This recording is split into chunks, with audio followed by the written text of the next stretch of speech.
Good evening and welcome to the June 2023 meeting of the Omaha Public Power District Board of Directors. Thank you all for joining us in person at the Omaha Douglas Civic Center and remotely via WebEx.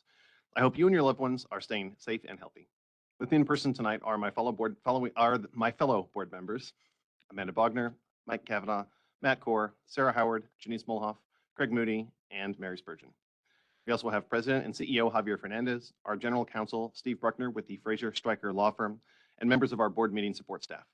OPB's executive leadership team and subject matter experts are also participating in today's meeting in person and via WebEx.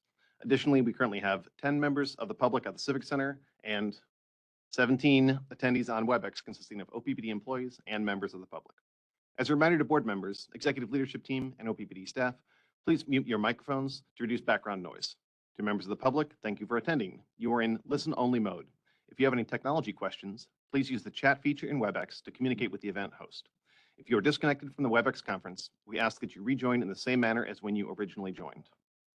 I will now ask a member of OPBD's physical security team to provide the safety briefing for our location and for Javier Fernandez to provide our safety reminders. Good afternoon, everyone. Welcome to June's meeting. As we typically do, we'll start off with a quick safety briefing. As we know, the emergency exits are on either side of the room. If we had to exit the building, we would utilize that stairway and go directly outside of the building. In the event of severe weather, we'd use the same stairwells, head downstairs into the garage area where we would shelter in place. Luckily, I don't think that's going to be an issue for us tonight. Also located at either of those doors are fire suppression as well as first aid equipment. We always would like to have those close by, and in fact, we have some additional first aid equipment in the back if anybody were in need. For those viewing from home or another location, it's always a good idea to have the same types of equipment accessible to you in the event of an emergency. And then in addition to that, we would obviously make sure that anybody that needs any assistance here in the room can get a hold of the OPPD members, or we do have members present from the Sheriff's Office. We'd also ask that if anybody was feeling ill to make sure that they do take care of themselves and probably leave the room for us to stay healthy inside the room. Finally, the quickest way to end up into an emergency room is a trip or a fall, so be cautious of any environmental hazards in the area. And then one last note, we typically during the winter, we'll talk about winter safety while we are in the summer. Although we've been lucky enough not to have any really extreme heat, it's coming. So make sure that we all stay up to date with drinking plenty of water and be conscious of heat stroke and heat exhaustion. So thank you and have a great meeting. Thank you very much, Josh. On the right side of the slide, you have psychological safety. As I mentioned on Tuesday, trust is one of the 5 pillars of psychological safety. Very important for the teams to understand that we need to build and foster a trusting environment when we're having conversations that sometimes involve different points of view so that we can have an open dialogue, generously give trust, and also honor those who provide trust to you so that you can we can all have a good solid foundation to have good discussions. Next slide, please. Safety focus for June, fitness for duty. Okay, as I mentioned on Tuesday, we need to make sure that we ensure our mental, physical, and emotional condition. We oftentimes focus on what we can see, which is mostly the physical condition, but it's so important for us to foster that mental and emotional well-being, monitor your emotional and mental condition so that we can perform our job duties in a proper, safe, and competent manner. Number 2 is over the last 5 years, about 2/3 of our injuries in the month of June involve sprains, strains, or tears. The focus in June is to prevent these injuries before we begin each day, begin the day with a proper warm-up, look at ergonomic positioning for your body and making sure that you're well prepared to take the job of the day. The last one is, as I mentioned on Tuesday, we are probably the most hazardous activity we take on a daily basis. The majority of us is to get behind the wheel. We are twice as likely to suffer a serious injury or fatality at work being behind the wheel than from any other type of event. So don't lose focus when operating a vehicle. Fractions of a second make a difference. And with this, I wish all of us to have a safe trip back home at the end of this meeting. That concludes the safety briefing. Thank you. Now let's run through our guidelines for the conduct of the meeting. This regular board meeting will follow the agenda made available to the public on oppd.com. This meeting is being conducted in person with WebEx conferencing and is being recorded. Our board meetings have public comment periods on the agenda. Comments made by all parties during the meeting are part of the official public record. After the introduction of items, board members will ask any clarifying questions of staff, then I will ask for public comment. After public comment, the board will conduct its discussion on the matter and then vote. Also, before we adjourn, there will be an opportunity to comment on any other matters of district business. We will take comments in the room first and then via WebEx. For in-person attendees, if you wish to make a comment, please line up behind the microphone in the center of the room. Please state your name, address, and the name of any organization or person you represent. Each individual will be allotted 3 minutes per matter pending. To assist you, we will use the timer that's located in the room. Ms. Lane will signal you when you have 30 seconds remaining, as well as when time is up. If you have written materials, please deliver them to the OPPD representatives in the room. Next, we will review the 2 options for WebEx attendees to notify us. Option 1, which is being displayed now, involves sending the meeting technology host a message using the chat feature, simply stating that you wish to speak. Thank you, Chair Williams. For those who have joined us using a computer or WebEx mobile app, you will find a button in your WebEx interface to open the chat panel. Once opened, you may send your message to the meeting technology host. Requests to provide comments will be relayed to Chair Williams for recognition during the public comments section. Option 2, which is being displayed now, involves the hand raise feature. WebEx allows attendees to virtually raise their hand. You may use this feature to indicate to OPPD that you wish to be recognized to provide comments. The hand raise button can be found in the lower control bar of WebEx. After you have provided your comments, please press the hand raise button again to virtually lower your hand. For those of you who have joined the meeting using only a telephone, WebEx has a hand raise feature that is activated by pressing *3 to raise and lower your hand. When we see your hand raised, we will acknowledge you by referencing a portion of your phone number. For example, caller with the phone number beginning in 402-123. If you wish to provide comments when recognized, please wait a brief moment to be unmuted and begin speaking. At this time, if you would like to try using the hand raise feature, please do so as a test. I'll allow plenty of time at each opportunity for public comment for members of the public to provide notification via WebEx. When I call on a member of the public to speak, our meeting technology host will unmute your microphone. Before commencing your comments, I suggest you first affirm that we can hear you. Please state your name and address and state the name of any organization or person you are representing. Organizations should choose 1 representative to speak on their behalf. Each individual will be allotted 3 minutes per matter pending at the discretion of the board. To assist you, we will display a timer on the WebEx screen to ensure each member of the public receives a consistent amount of time. Ms. Lane will signal you when you have 30 seconds remaining, as well as when time is up. For all attendees, please direct your comments to me. I will either respond to you directly or defer response to another board member or officer of the district. The board values and welcomes civil, respectful, clear, and concise communication from the public. During public comments, speakers should refrain from repetitious, profane, or irrelevant comments. Speakers shall refrain from polling the board, as such vote is not on the agenda and is prohibited by law. If you have written materials, please email them to corporatesecretary@oppd.com. They will be received on our behalf. For those at the Omaha Douglas Civic Center, please hand your materials to Ms. Lane in person. In summary, we will take in-room comments first, then WebEx comments, then have a last call. Ms. Lane, will you please call the roll? Director Bogner, Here. Director Kavanaugh, Here. Director Corr, Here. Director Howard, Here. Director Mulhoff, Here. Director Booney, Here. Director Spurgeon, Here. Director Williams. Here. Notice of the time and place of this meeting was publicized by notifying the area news media, by publicizing same in the Omaha World Herald, OPPD outlets newsletter, oppd.com, and social media, by displaying such notice on the arcade level of Energy Plaza, and by emailing such notice to each of the district's directors on June 9, 2023. A copy of the proposed agenda for this meeting has been maintained on a current basis and is readily available for public inspection in the office of the district's corporate secretary. Additionally, a copy of the Open Meetings Act is available for inspection on oppd.com and in this meeting room. The consent agenda items are as follows. Item 6, approval of the January through April 2023 financial reports, May 2023 meeting minutes, and the June 15, 2023 agenda.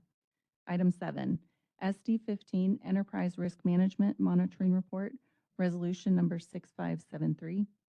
Item 8, Annual Health Plan Report, Resolution number 6574.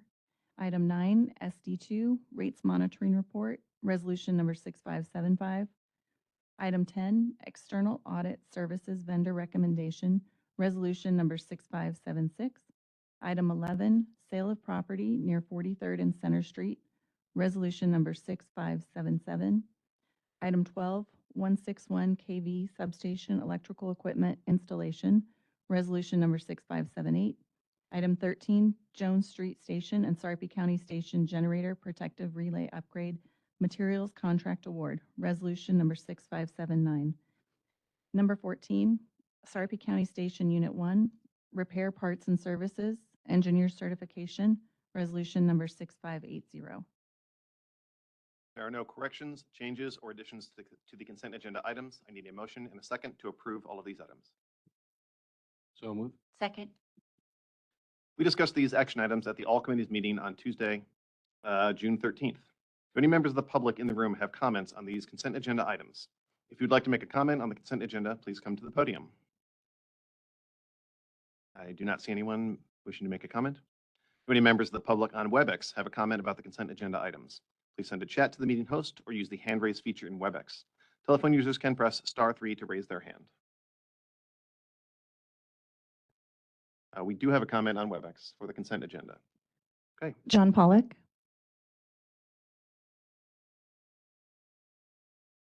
John Pollock, 1412 North 35th Street, Omaha. Are you able to hear me? Yes, we are, John. Please go ahead. Okay, thank you. My comment is on the SD2 rates. I would, going over the committee report, I see that the rates have overall been kept very low, which of course is a benefit to all the customer owners in the district. However, I would still like to remind the board that rates are different from the overall bill in that residential users are being charged that $30 a month, so that our actual bill is not fully reflected in the rates. You do have a chart about that. I would note that our residential rates are low, but when you include that into the average bill, we're a lot closer to the middle of the pack, although we are still at the lower end. Also, OPPD has more access than we do to breakouts by census tract and so forth that we're not seeing here. The other thing I would like to note is that although rates are low overall, for industrial customers, they're rock bottom. They're the lowest around, and I think that that's going to come up as part of your decision making on how much demand you're having from industrial customers later on, and how much expansion you're going to be asked to do. And I do have some questions about the equity of those rates that I do not expect to be answered right now. I'm just making note that that the industrial rates are the lowest out of everything. Thank you. Thank you for your comment, John. And real quickly, we talked on Tuesday about in August, there will be a presentation on the rate design project. Is that correct? It's a presentation, not an action item? That is correct. Okay. So, John, thank you for your comment. And I would refer you to the August meeting when there will be more information about rates, and maybe some of the questions you had about the structure there can be addressed at that time. We'll keep that in mind and make sure we provide as much information as people are looking for about the rates. Thank you. Yes, and just a clarification, absolutely. We will have that race presentation, and that will not be the only one. There will be other rate discussions all the way leading into the November, December timeframe for rate approval. So stay tuned. This is a comment that we have heard many times from the board, and we have that into consideration. Thank you. Appreciate that. Yeah, the mention of that was somewhere in the middle of a very long day on Tuesday, so just wanted to make sure people heard it now. Thank you. Do we have any other comments on the consent agenda items?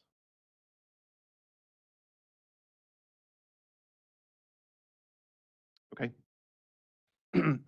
Thank you for your comment, John. Director Moody has asked that we note in the consent agenda items that he should be listed as abstaining from the vote related to item 11, the sale of property near 43rd and Center Street due to a potential conflict of interest involving his spouse's service on a nonprofit organization that may have a business relationship related to the property. For clarification, that means that Director Mitty, you're not going to vote on consent agenda at all, or? I'm going to vote yes, but I've got an abstain specific to that particular item. So my vote is a hybrid. Okay, great. Thank you for the clarification. With that, Ms. Lane, can we call the roll? Director Bogner, Yes. Director Kavanaugh, Yes. Director Corr, Yes. Director Howard, Yes. Director Molhoff, Yes. Director Moody, Yes. Director Spurgeon, Yes. Director Williams. Yes. Great. The next item on our agenda today is the President's Report. So CEO Fernandez. Thank you, Chair Williams. My pleasure to present the May President's Report in the month of June. If you go to the next slide, please. I always begin with our report on our baseload generation, our 4 units, Nebraska City 1 and 2, and North Omaha 4 and 5. As you can see, and I explained this last month, Nebraska City Unit 2 had a capacity factor of 0%. That unit entered into a long planned outage for maintenance in late April, and it remained offline for the entirety of the month of May. The unit began coming back online last week, and we're still working on a few final projects to bring it up online. But that's the reason why you see that 0% factor. It was planned. Nebraska City Unit 1, 4, and 5 ran pretty much for the entire month. There were a couple of days on each one of these units where there were a few problems we had to solve. But for the most part, the baseload fleet performed well and as expected for the month of May. Next slide, please. Balancing generation as planned as well. This is the month where we have planned outages and maintenance on other units. So our balancing generation fleet is called upon a little bit more frequently, not only for us, but for the region and SPP. This is the time when we expect these units to run a little bit more frequently than in other months. Cass County had a capacity factor of 6.7%. Those are 2 units in Cass County. It ran about 12 different times for a short amount of times each. Jones Street had a capacity factor of 0.8%. Sarpy County 6.1%. North Omaha Unit 1 did not run at all in the month of May. And North Omaha Unit 2 had 1 start, accounting for a 0.4%. And North Omaha Unit 3 had 5 starts with a capacity factor of 7.2%. I think it's worth noting also that these units run to respond to planned maintenance of other units, and also they run to help us integrate renewable portfolios, renewable generation across the footprint. So they provide a very important value in allowing us to continue to integrate more and more renewables into the footprint of the Southwest Power Pool. Speaking of renewables, in May, renewable energy contributed 31% of OPPD's retail energy sales, with a capacity factor for renewables of 43.1%. This includes not only solar and wind, but landfill and hydro as well. Speaking of solar, our one solar project, our community solar, had a 31% capacity factor in May, and our wind portfolio had a capacity factor of 38.1% in the middle of May. Next slide. This was a really exciting event. Exciting not because it was the first time we've done it, but the first time we've done it in person after a 3-year hiatus after the pandemic. We've been holding an annual customer meeting for our commercial and industrial customers for many years, and we got together in person. We had about 133 business customers. We had a fantastic engagement from all customers, lots of questions, lots of good discussion. The purpose of the event was to facilitate a gathering between OPPD and our customers, allowing them the opportunity to learn more about what we're doing and ask questions, and for us, for the OPPD team, to learn from their projects, from their concerns, their experiences working with our teams. We aim to create an interactive and engaging environment. I spoke, there was a conversation around OPPD. We had presentations from other speakers, Luminarium, the work that they're doing. We had also a presentation on from the IRS on some IRA opportunities for grants, et cetera. And it was well received. The feedback we got from customers was positive. Next slide. The Patriotic Parade was held on Saturday, May 27th in downtown Omaha. Patriotism was alive and well. A group of OPPD employees and family members walked in the Patriotic Parade, honoring Gold Star families, our military and first responders. This participation was coordinated by OPPD's Veterans Network, and really, really proud of this event. Lots of interest from our own employees, and we have Mr. Brad Underwood, who is our executive sponsor of the Veterans Network. Thank you, Brad, and thank you all the leadership in the Employee Resource Group. Speaking of that same Employee Resource Group, the next slide, please. This year we celebrated Memorial Park's 75th anniversary, so we had another opportunity to celebrate. OPPD's Veterans Line truck with Stars and Stripes, as you can see here on the picture. It was on display during the Memorial Park 75th anniversary rededication and celebration that was held on Sunday, June 4th, here in Omaha, Nebraska. At the celebration, attendees were able to walk around the truck, and children were able to dress up as line workers, as you can see there on the picture. The OPPD Veterans Network coordinating getting the truck wrapped. This happened last year to commemorate all veterans. It has been a fantastic engagement exercise, and our linemen really, really appreciate OPPD supporting this. Last slide, we do an in memoriam, remembering those we lost in the line of duty. Larry Wood died on June 20, 1964, from injuries sustained from a fall after coming into contact with an 8,000-volt line atop a cable terminal pole near 87th and Capitol Street in Omaha. This work was part of a restoration effort from a storm that at the time was named the worst storm in OPPD's history. This is back in 1964. In an effort to restore power as fast as we possibly can to customers, Mr. Wood lost his life, very unfortunately. The sustaining winds were over 95 miles per hour that we experienced in that storm. He was only 34 years old and had 11 years total with OPPD at the time of his death. After his first year, Mr. Wood served a 4-year enlistment in the U.S. Navy before returning to OPPD as a groundman helper. Again, the tradition of members of the military and the Veterans Network is alive and well and has been for many, many years. He was survived by his wife, Jean, his son, Bill, his mother, and 2 sisters. And that, Chair Williams, concludes my president's report. Great, thanks very much. Following on that customers meeting, I had a chance to hear from OPPD staff yesterday at the MAPA Council of Officials presentation, which was excellent. So thanks to them for doing that. And since that was in Fort Calhoun, I stopped by the solar farm. So I saw that as well. And it sounds like OPPD staff also stopped by. It's a common thing to stop by and see it if you're in Fort Calhoun. So appreciate all of the updates there from all the great work that we're doing in the community.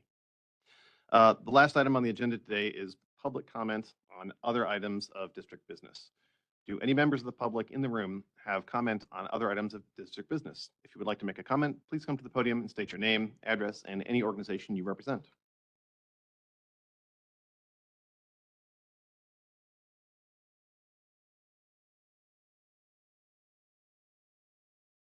David Begley, 4611 South 96th Street, customer owner. I previously asked for 5 minutes to comment, but apparently we're not going to discuss and improve the $2 billion plus in spending. So I certainly hope when that comes up, us customer owners get another 2 minutes to comment. There was you had some IRS person. Well, the big news is this week the IRS has approved some regulations. So federal income tax credits will be transferable. That means saleable. That's what's driven all this solar and wind. This is what solar and wind production. That's what's driven this entire thing. I made a public records request, and my friend Steve Bruckner with the Fraser Stryker Law Firm promptly replied. And one thing in here he writes, and I'm assuming this is from management, because I was concerned about the carbon capture costs for conversion of North Omaha Station 4 and 5. And it's written here, carbon capture technology estimated costs were not included in this conversion estimates. Such capture sequestration technology does not apply under the proposed rule by the EPA. Thus, the cost of carbon capture for and '04 and '05 was not modeled. Well, you better hope that's right, because otherwise you're going to add hundreds of millions of dollars to this 2 billion plus. And finally, noted climate activist and recent high school graduate Greta Thunberg noted that the world ends in 6 days. So I make that comment because, and she was quite celebrated, but she was naive. And so was Al Gore at the beginning when this climate global warming scam was being run. What they would do is they'd make a prediction. The world's going to end in 5 years. Then it's wrong. 5 years later, oh, they were wrong. Yeah, they were wrong. So the smart people figured out the best way you run this scam, the way they're doing it now. And the smart people are all on Wall Street. They said, okay, spend trillions of dollars by 2050, and we'll let you know in the year 2100 whether it worked. Everybody in this room will be dead in the year 2100, but all that money will be spent. It'll end up in the hands of Wall Street, Nextera, whatever. So it's just 30 seconds. a giant scam, and you people need to be aware of that. Thank you very much.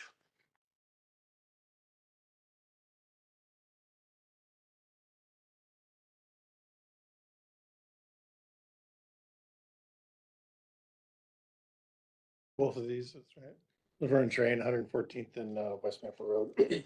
So battery technology, you guys have been talking about 4 hour. So I did some little bit of research into the long duration battery storage. And I got a couple companies here, Form Energy, they're doing an air iron, little not as developed as the ESS Inc., which is also doing iron flow batteries. And the reason I bring those to your attention is because they're non-toxic. And you don't have to worry about child labor in Africa with the exotic materials and give you that information. I also have information here about the hidden costs of gas-fired power plants, hidden health costs. And the business case for a new gas is shrinking. Here's some RMI stuff and stuff that bothers me. So Power with Purpose, when it came to hydrogen, said it was an immature technology. Last month, I presented information. Our CEO said, yes, it's been around for a long time, well, since the 1920s. So that seems to be incongruous in the sense that we're saying one thing here, that, yeah, it's been around a long time, but Power with Purpose says it's immature. That bothers me a little bit. Also, they have in there that the only use for hydrogen is burning. I mean, that is so last century, folks. Electrolyzers have been highly developed and much more efficient, and you don't burn hydrogen. It's a chemical process now. So that was also something that bothered me. Another thing that bothered me was that this team was so hardworking. Well, the utility always guesses what the future is going to be, future demand is going to be. It's been doing that since day one. And I don't hear any joy in that. I mean, if I came to work and my boss says, guess what we're going to do today? We're going to transform the entire industry. We're going to generate completely new power. We're going to put in new computer systems and new end use meters so we get 5 points of information versus 1 point. I'd be excited that my whole entire workplace is going to transform. And the fact that it's hard work would seem to not be, because when you're really excited about something, you're really happy about providing clean energy solutions and cleaner air and not being the largest polluter in the state, like I used to say you were, I just think that would be very exciting, and it wouldn't take you any effort, and it wouldn't be hard, and you would just lose yourself in the momentum of creating an entirely new workspace. So I don't hear any joy in all this. And then our CEO, when he was the head of finance, he used to say on regular basis, because I remember everything, that 30 seconds. that the best power plant was the one we didn't build, which means he's referencing efficiency and that was the best path. But now he's the CEO, and just what? We got to double our power capacity, and there's not a lot being discussed about energy efficiency.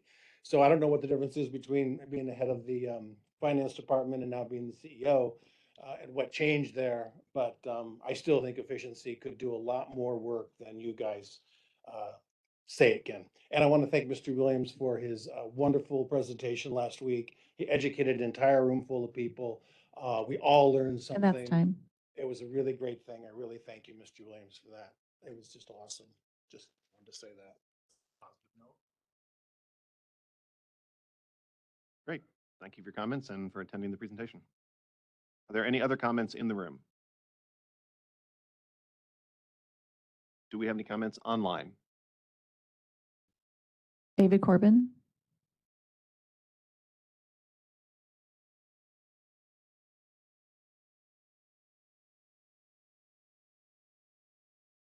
David, are you there?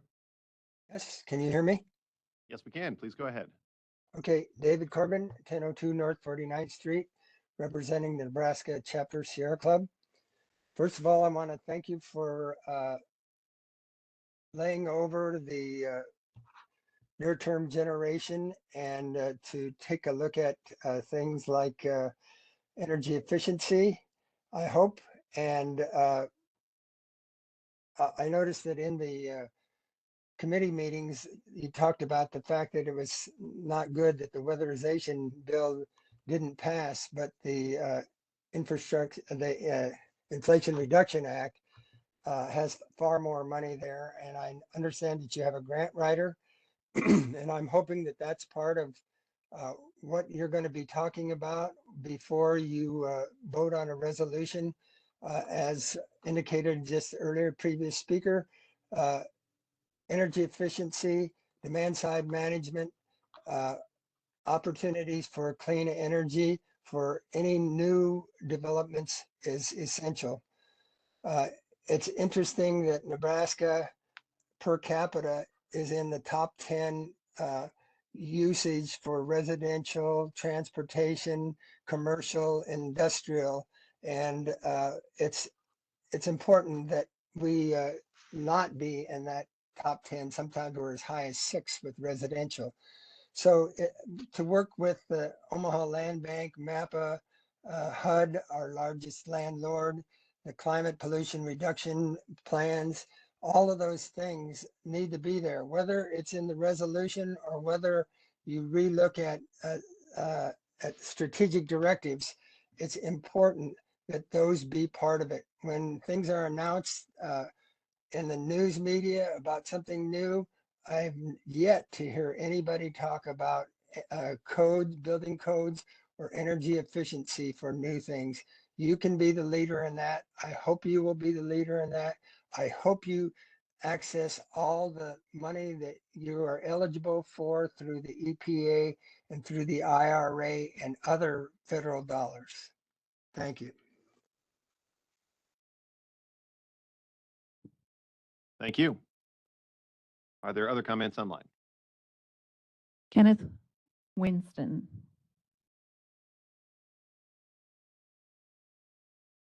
Ken, are you there?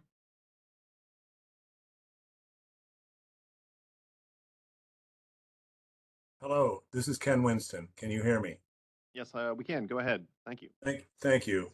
My name is Ken Winston. I'm appearing on behalf of Nebraska Interfaith Power and Light and the Nebraska Sierra Club. Thanks for the opportunity to speak.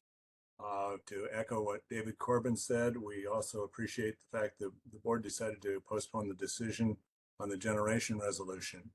This will provide more time to get answers to important questions and provide more opportunities for public input into this decision. Hopefully, OPPD will engage in more active outreach to the community regarding this proposal. We have 3 fundamental concerns. First of all, we want to make sure that any new generation helps reduce CO2 emissions as much as feasible under the circumstances. Secondly, we support all efforts to reduce the energy burden on low-income people that will be exacerbated by the rate increases that will likely appear through this process. Third, we want to make sure that OPPD makes the best use of the financial resources available for the benefit of their customer owners. We support new investments in renewable energy.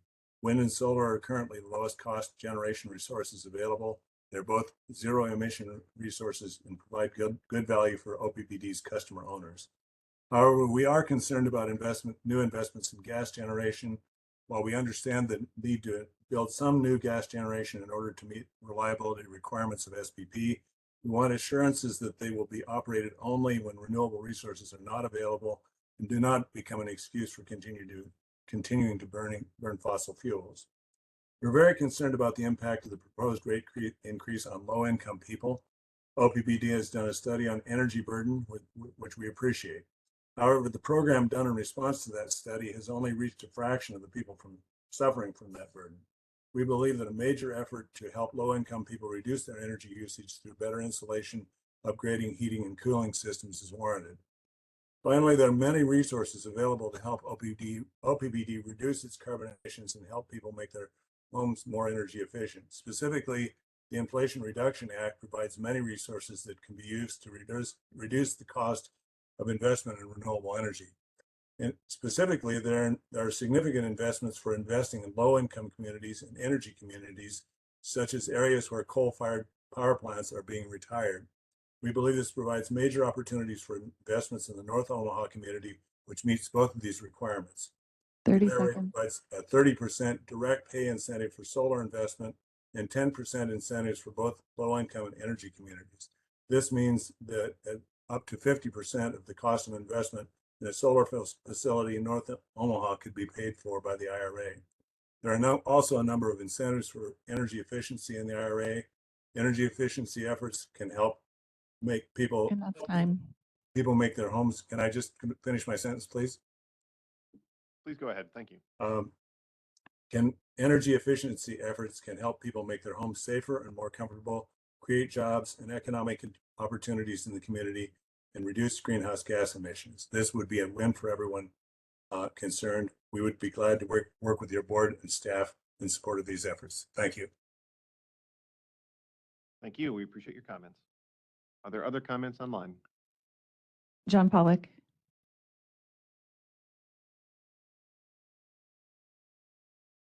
John Pollock, 1412 North 35th Street, Omaha. I would support the comments of both David Corbin and Ken Winston. In the interest of time, I will not repeat. I would like to say about the weather, we do have an additional safety factor to consider, which is the forest fire smoke that's been wafting down from Canada.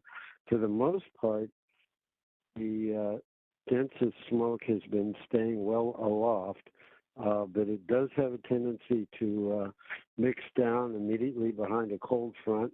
We had an instance about a week to 10 days ago when that happened. And also during the afternoon, it is accentuating the ozone levels so that we're pretty consistently hitting unhealthy ozone levels for sensitive individuals from throughout most of the afternoon. This pattern is very persistent. We haven't had much change in the last 6 weeks. We're developing a flash drought condition in addition to underlying long-term drought. And we're running out of time to reverse it. May and June are typically our highest precipitation months. And if we don't pull out of it now, our odds are less than even of being able to get enough rainfall during the summer to make up for it. We do have a chance of significant rainfall, basically Friday evening into through Saturday evening, but if we don't get it then, it's going to be another period of locked-in weather conditions for a while. We've been running above normal temperatures through the entire Southwest Power Pool area. Louisiana is coming under a more extreme heat wave. We're just warmer than normal.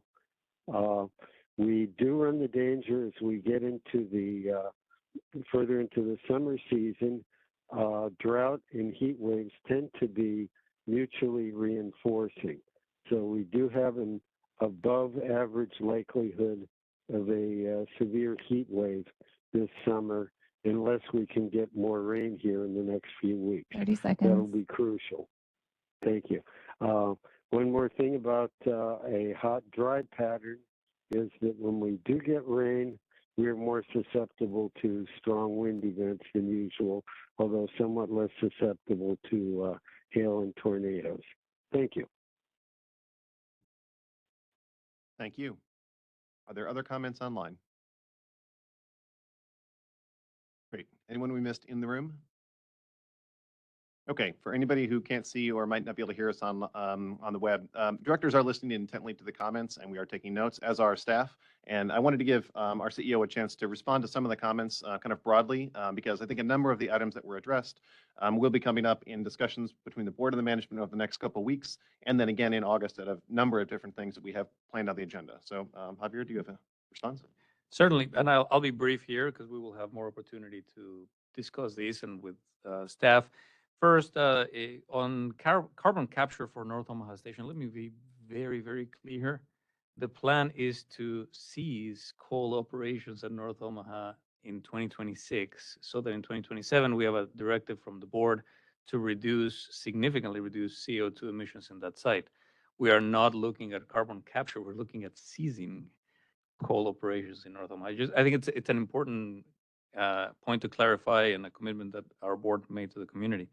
On the energy efficiency comments, there were many of them, and I really welcome those comments. It's important for us to promote and look at programs that help our customer owners use the energy that we produce in a more efficient way.